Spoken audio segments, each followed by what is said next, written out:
ছোটগুলো দেখ না আরে এই তোদের থালা দিকে এই তো মহা মুশকিল তো আর ছড়া পা ছড়া লেখা এই কা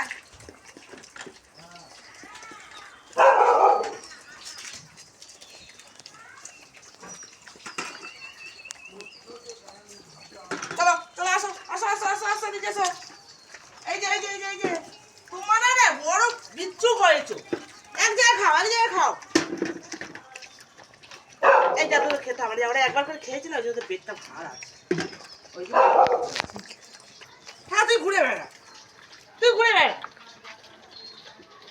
সব আলাদা আলাদা জায়গা করে দিয়েও শান্তি দেয় না এটা খুব বদমাশ কেন সব দেখো কে দিদার সাথে খাচ্ছে কেউ মায়ের সঙ্গে খাচ্ছে থালা সব করে রয়েছে